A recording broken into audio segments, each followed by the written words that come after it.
Hey again, everybody. Excuse me. I've been meaning to do this for a few days, but I've been busy with work because I saw it at the beginning of the week. But I wanted to make a video and give my opinion of the new Beauty and the Beast movie. I finally saw it this past Monday. It's now Saturday night. I work quite a few hours at work, so I haven't had time to sit down and actually do this until now. But the movie stars Emma Watson as Belle, Dan Stevens as the Beast, Maurice is played by Kevin Kline. Um, Cogsworth is played by Ian McKellen, and Lumiere is played by Ewan McGregor, and Gaston is played by Luke Evans, and LeFou is Josh Gad. And I will tell you, first off, the cast is absolutely fantastic in this movie. I had somebody that I used to work with before she left. We talked about going to see the movie, and we've been excited about it since it was announced. I mean, we were talking about going to the midnight showing, which unfortunately I didn't get to. We talked about how Josh Gad was perfect as LeFou, and I couldn't agree more after seeing the movie. And I'll talk about the controversy behind his character here in a few minutes, but he did such a great job in that role because he wasn't the bumbling idiot like he was in the original Beauty and the Beast, which, by the way, is my favorite Disney movie ever, which is why I was so excited for this one. I've actually got a wooden board copy that I got from the store of the original poster hanging up behind me. But he wasn't a bumbling idiot, but he seemed like the same character, but not as stupid.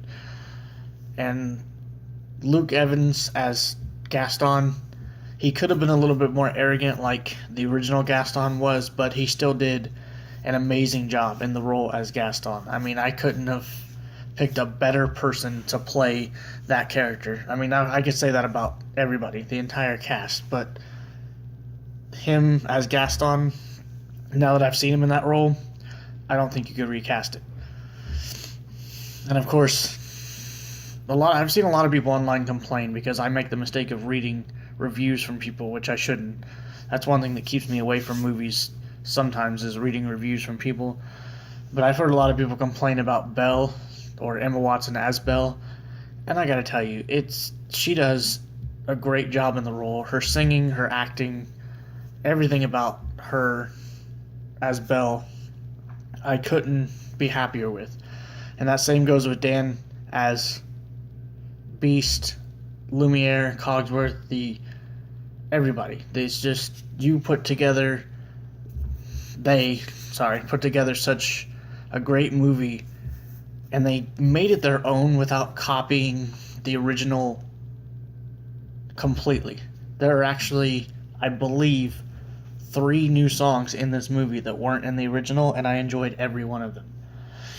And I'm not ashamed to say or to admit that I sang along with the Beauty and the Beast song, the Belle song at the beginning, the Gaston song. I mean, there was actually a couple of lines in the movie that were in the original that I knew they were going to say before they said it, and I copied it when they said it because I'm not ashamed to do that. I mean, I'm a huge movie person, so I mean, if I've seen the original and there's a remake of it and I know the line is coming, yeah, I'm going to quote it. And a lot of people don't like that, but that's just how it is. I'm trying to think of what I can say without really spoiling things for people. I know that there are 3 new songs in the movie, and I do apologize, I haven't looked up the soundtrack to figure out the names, but I do know that there's one that the Beast sings called Evermore.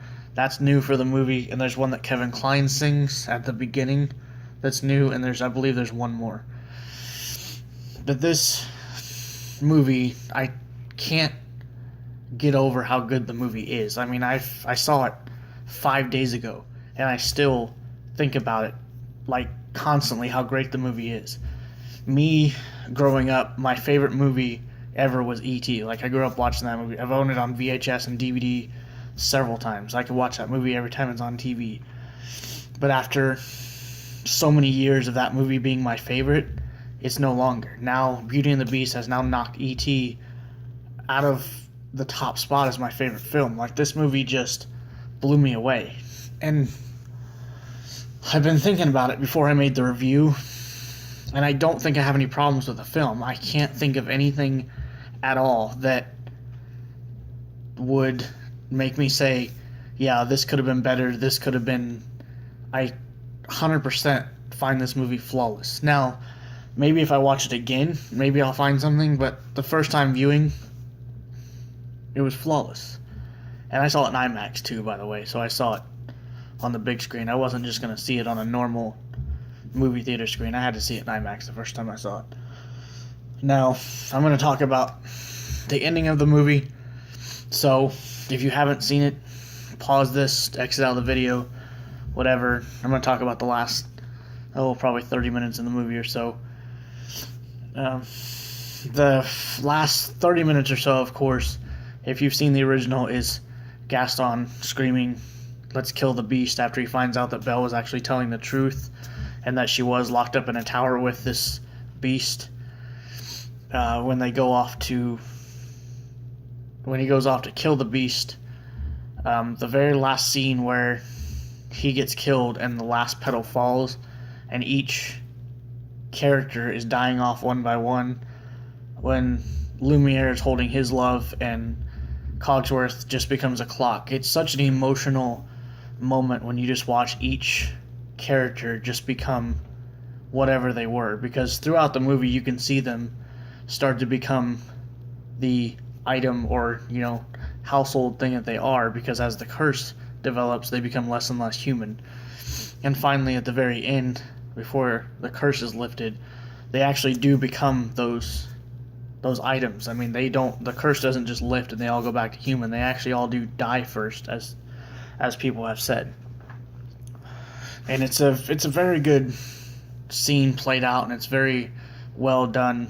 And I wasn't expecting Ewan McGregor as Lumiere to be as good as it was, and he did a really good job in that role. Even the Be Our Guest song was done very well.